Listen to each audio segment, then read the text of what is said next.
આજે આપણે ધોરણ 7 એકમ 7 રાશિઓની તુલના તેમાં ઉદાહરણ 12 થી 13 તથા પ્રયત્ન કરો પેજ નંબર 118 થી 120ના સોલ્યુશન જોઈશું. એમાં પહેલું જ પેજ નંબર 117 ઉપર ઉદાહરણ 12 આપેલું છે કે ફૂલદાનીની કિંમત ₹120 છે. જો દુકાનદાર તેને 10% ખોટ સાથે વેચે છે તો તેની વેચાણ કિંમત શોધો. જેમ કે મૂળ કિંમત કેટલી છે તો ₹120, બરાબર. ખોટ કેટલી છે તો 10% છે, બરાબર. હવે પહેલાં આપણે ખોટ શોધવી પડે. ખોટ શોધીએ તો આપણે કેટલા તો 10%, કેટલા એ 100, બરાબર. કેટલા રૂપિયાની 10% છે તો ₹120. ટૂંકમાં 120ના સાદું સ્વરૂપ શોધવાનું છે આપણે 10%નું. તો 10માં જોઈએ તો આપણે અહીંયા એક જીરો ઉડી જશે ને 10નો જીરો અહીંયા જીરો પણ ઉડી જશે. ટૂંકમાં બંને જીરો જે છે એ આપણે એની મદદથી 100 દૂર કરીશું તો માત્ર 12 વધશે, બરાબર. તો અહીં જોઈએ વેચાણ કિંમત શું થાય તો મૂળ કિંમત ઓછા ખોટ થશે. જો નફો થાય તો વત્તા નફો અને ખોટ હોય તો ઓછા ખોટ, બરાબર. હવે મૂળ કિંમત 120 ઓછા ₹12, તો જવાબ કેટલો થશે ₹108. આગળ જોઈએ આપણે ઉદાહરણ 13. એક રમકડાની કારની વેચાણ કિંમત ₹540 છે. જો તેના પર દુકાન 20% નફો મેળવતું હોય તો તે કારની પડતર કિંમત કેટલી થાય? જેમ કે વેચાણ કિંમત છે ₹540, નફો છે 20%, બરાબર. હવે ધારો કે રમકડાની પડતર કિંમત ₹100 છે, બરાબર. હવે વેચાણ કિંમત બરાબર પડતર કિંમત વત્તા નફો થશે, બરાબર. હવે પડતર કિંમત આપણે ₹100 ધારી છે વત્તા નફો ₹20, બરાબર.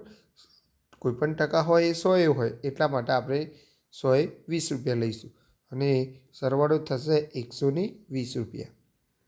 હવે આપણે વેચાણ કિંમત લખીશું અને બીજી બાજુ પડતર કિંમત, બરાબર. એટલે કે ₹120 વેચાણ કિંમત હોય તો પડતર કિંમત થશે ₹100, બરાબર. તો ₹540 વેચાણ કિંમત હોય તો પડતર કિંમત કેટલી? તો વેચાણ કિંમત બરાબર શું થશે તો 540 ગુણ્યા 100/120, 0 ઉડી જશે અહીંયા, બરાબર. અને અહીંયા જોઈએ આપણે તો 25 4 100 થશે. અહીં જોઈએ તો 4 તાલી 12 થશે એટલે 4 4 અહીંયા પણ દૂર થશે. અહીંયા જોઈએ આપણે તો 18 તાલી 54 થશે એટલે 3 3 અહીંયાથી દૂર થશે. હવે તમારે 18 ગુણ્યા 25 કરવા પડે. જે જવાબ આવે એ આપણી વેચાણ કિંમત થશે. તો 18 ગુણ્યા 25નો જવાબ 450 આવે છે, એ આપણી વેચાણ કિંમત થશે, બરાબર. હવે આપણે આગળ જોઈએ, બરાબર. પેજ નંબર 118 પર પ્રયત્ન કરોમાં એક દાખલો આપે છે કે એક દુકાનદાર એક ખુરશી ₹375માં ખરીદે છે અને ₹400માં તેને વેચે છે. હવે દુકાનદારે મેળવેલ નફાની ટકાવારી શોધો, બરાબર. તો ખરીદ કિંમત છે ₹375, બરાબર. અને વેચાણ કિંમત છે ₹400. હવે જોઈએ આપણે નફો શું થશે તો વેચાણ કિંમત ઓછા ખરીદ કિંમત થશે. નફો કારણ કે અહીંયા આપણને ખબર પડી જાય છે કિંમત વધારે છે એટલે વેચાણ કિંમત ઓછા ખરીદ કિંમત. વેચાણ કિંમત ₹400 ઓછા ખરીદ કિંમત ₹375, બરાબર.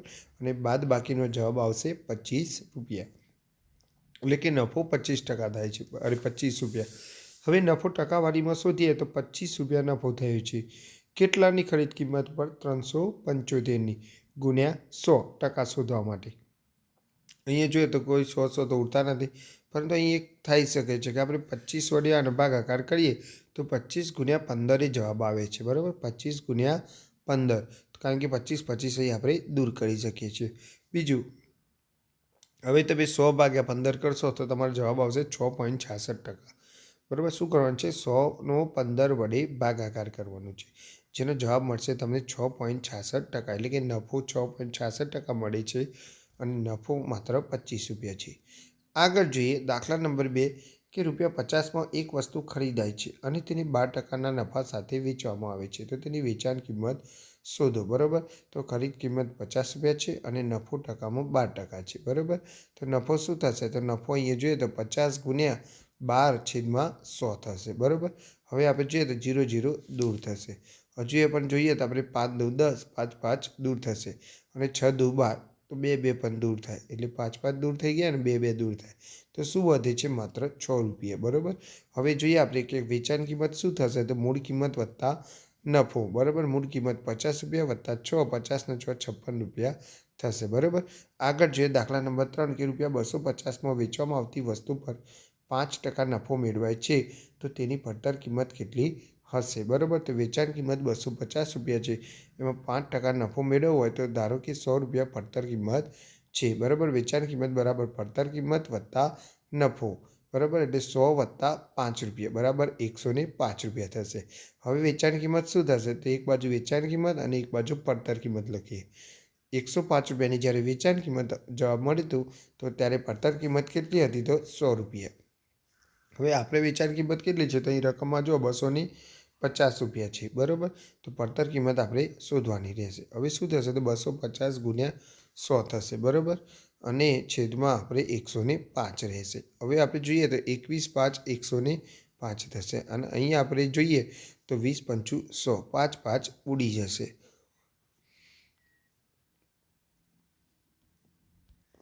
હવે આપણે આગળ જોઈએ તો ઉપર શું થશે? તો 25 દુ 50 અને આ 2 0 એટલે 5000 અને છેદમાં 21. હવે તમારે 5000નો 21 વડે ભાગાકાર કરવાનો છે, બરાબર. તો વેચાણ કિંમતના જવાબ મળશે તમને ભાગાકાર પછી 238.09 રૂપિયા, બરાબર. આ આપણી વેચાણ કિંમત થશે. આગળ જોઈએ આપણે કે દાખલા નંબર 4 કે એક વસ્તુ 5% ખોટ સાથે રૂપિયા 540માં વેચવામાં આવે છે તો તેની પડતર કિંમત શું હશે? તો વેચાણ કિંમત 540 રૂપિયા, ખોટ 5% હોય તો ધારો કે પડતર કિંમત 100 રૂપિયા છે, બરાબર. હવે વેચાણ કિંમત શોધવાની છે તો પડતર કિંમત ઓછા ખોટ એટલે કે 100 ઓછા 5 રૂપિયા બરાબર 95 રૂપિયા થશે. હવે શું કરીએ? તો આપણે પહેલાં વેચાણ કિંમત લખીએ પછી પડતર કિંમત લખીએ કે 95 રૂપિયા વેચાણ કિંમત હતી તો પડતર કિંમત 100 રૂપિયા, બરાબર. હવે 540 રૂપિયા વેચાણ કિંમત હોય તો પડતર કિંમત આપણે શોધવાની રહેશે. તો અહીં આપણે જોઈએ વેચાણ કિંમત શું થશે? તો વેચાણ કિંમત બરાબર 540 ગુણ્યા 100 છેદમાં 95 થશે. હવે શું થશે? તો જોઈએ આપણે તમારે 5400, બરાબર. અહીંયા આપણે જોઈએ કે 54,000 થશે કારણ કે 3 0 થશે ને એટલે કેટલા થશે? 54,000 અને છેદમાં 95. હવે આ તમારે ભાગાકાર કરવાનો રહેશે શાંતિથી. તમે આ ભાગાકાર કરશો તો તમને વેચાણ કિંમતનો જવાબ મળશે 568.42 રૂપિયા. કેટલો જવાબ મળશે? 568.42 રૂપિયા. આગળ જોઈએ આપણે. હવે આપણે સાદું વ્યાજ જોવાનું છે. સાદું વ્યાજને આપણે અંગ્રેજીમાં સિમ્પલ ઇન્ટરેસ્ટ કહીએ છીએ, એટલે એના SI કહેવામાં આવે છે, બરાબર. જેનું સૂત્ર છે PRT/100, બરાબર. જેમાં વ્યાજ મુદ્દલ પછી શોધવાનું હોય છે, બરાબર. સાદું વ્યાજ શોધ્યા પછી અને જેનું સૂત્ર છે P + I. એમાં P એટલે મુદ્દલ તરીકે ઓળખવાનું છે, R એટલે વ્યાજનો દર થશે, T એટલે મુદત છે કે સમયમાં, બરાબર. અને I એટલે વ્યાજ અને A એટલે વ્યાજ મુદ્દલ. આ સૂત્ર દરેક વિદ્યાર્થીએ તૈયાર કરવાનું રહેશે, બરાબર. હવે આગળ જોઈએ. પહેલો એક દાખલો છે. પ્રયત્ન કરો પેજ નંબર 119 ઉપર કે 5% વાર્ષિક વ્યાજના દરે રૂપિયા 10,000 જમા કરાવવામાં આવે છે તો એક વર્ષના અંતે મળતું વ્યાજ શોધો, બરાબર. તો એટલે કે P બરાબર જે રકમ હોય એ એટલે કે 10,000 છે, બરાબર. ટકામાં જે આપ્યું હોય એને આપણે R કહીએ છીએ, વ્યાજનો દર એટલે 5%, બરાબર. T એટલે સમય જે મુદત આપી હોય તે. અહીંયા લખ્યું છે 1 વર્ષ એટલે આપણે 1 વર્ષ લખવાનું છે. હવે સાદું વ્યાજ એટલે કે SI બરાબર થશે PRT/100, બરાબર. એટલે P કેટલા? તો P એટલે 10,000. કેટલા થશે? 10,000, બરાબર. પછી R, તો R એટલે કેટલા થશે? 5 અને T એટલે થશે 1 અને છેદ તો આપણે 100 જ રહેશે, બરાબર, કોમન. હવે શું થશે? આ 2 0 અને 100 ઉડી જશે તો 100 ગુણ્યા 5 એટલે કે 500 રૂપિયા થાય. એટલે કે વ્યાજ કેટલું થાય? 500 રૂપિયા, બરાબર. આમ એક વર્ષના અંતે મળતું વ્યાજ 500 રૂપિયા છે. દાખલા નંબર 2 છે આમાં કે 7% વાર્ષિક વ્યાજના દરે રૂપિયા 3,500 આપવામાં આવે છે તો 2 વર્ષના અંતે મળતું વ્યાજ શોધો, બરાબર. તો P બરાબર 3,500, R બરાબર 7% અને T બરાબર 2 વર્ષ, બરાબર. હવે સાદું વ્યાજ શું થશે? તો PRT/100, બરાબર. હવે P એટલે 3,500 ગુણ્યા R એટલે 7 અને T એટલે 2/100, બરાબર. અહીંયા 0 0 ઉડી જશે. હવે આપણે ગુણાકાર કરવાનો છે. 7 દુ 14 અને 35 ગુણ્યા 14 કરવાના છે. શું કરવાના? 35 ગુણ્યા 14. જે આવે આપણો જવાબ થશે એટલે કે 490 રૂપિયા મળે છે, બરાબર. આમ 2 વર્ષના અંતે મળતું વ્યાજ 490 રૂપિયા છે. આગળ દાખલા નંબર 3 છે કે 6.5% વાર્ષિક વ્યાજના દરે ₹6050 લેવામાં આવે છે, તો 3 વર્ષના અંતે મળતું વ્યાજ અને વ્યાજ મુદ્દલ શોધો. બરાબર. તો P બરાબર 6050, R બરાબર 6.5% અને T બરાબર 3 વર્ષ. તો સાદું વ્યાજ થશે સિમ્પલ ઇન્ટરેસ્ટ PRT છેદમાં 100. એમાં P એટલે કેટલા લખવાના છે આપણે? 6050. R એટલે 6.5 થશે અને T એટલે 3 વર્ષ થશે અને છેદમાં 100. અહીં આપણે જોઈએ કે 100નો 1 જીરો અને 50નો 1 જીરો સરખા છે, અંશછેદ એટલે આપણે દૂર કરીશું. હવે શું થશે? તો ધ્યાનથી જુઓ, ઉપર 605 વધે છે. બરાબર. હવે 65 લખવાના છે. આ પોઈન્ટ આપણે દૂર કરવાનો છે. બરાબર. એટલે 65 અને ગુણ્યા 3. હવે આપણે અહીંયા જોઈએ તો પહેલાંથી 10 તો હતા જ, અને બીજું પોઈન્ટ પછી એક અંક છે એટલે છેદમાં આપણે બીજો પણ એક 10 મૂકીશું. બરાબર. હવે શું થશે તો જોઈએ આપણે. તો પહેલાં ઉપર જેટલા હતા આ બધા જ અંકોનો ગુણાકાર કરીને લખ્યું છે. બરાબર. 605 ગુણ્યા 65 અને જે પણ જવાબ આવે એના ગુણ્યા 3 આપણને જવાબ મળશે 1,70,975 અને છેદમાં આપણે 10 ગુણ્યા 10 એટલે 100 કરીશું. હવે 100ના 2 જીરો એટલે પાછળથી 2 અંક પછી આપણે પોઈન્ટ મૂકવાના રહેશે, એટલે આપણો જવાબ મળશે આપણને 1179.75. બરાબર. હવે વ્યાજ મુદ્દલ શું થાય? તો P વત્તા I. આમાં P એટલે થશે 6050 અને I થશે 1179.75. બરાબર. આ બંનેનો સરવાળો કરવાનો છે અને સરવાળાનો જવાબ આપણને મળશે 7229.75. આગળ જોઈએ. જો 2 વર્ષ માટે 3.5% વાર્ષિક વ્યાજના દરે 7000 લેવામાં આવે તો 2 વર્ષના અંતે ચૂકવવું પડતું વ્યાજ મુદ્દલ શોધો. બરાબર.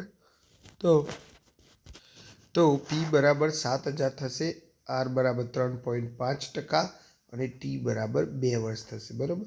હવે જોઈએ આગળ સાદું વ્યાજ SI તો શું થશે? PRT છેદમાં 100. બરાબર. એટલે P એટલે 7000, R એટલે 3.5% અને T એટલે 2 થશે. બરાબર. અને છેદમાં આવશે 100. હવે આપણે જોઈએ 100ના 2 જીરો અને 7000ના 2 જીરો આપણે દૂર કરીશું.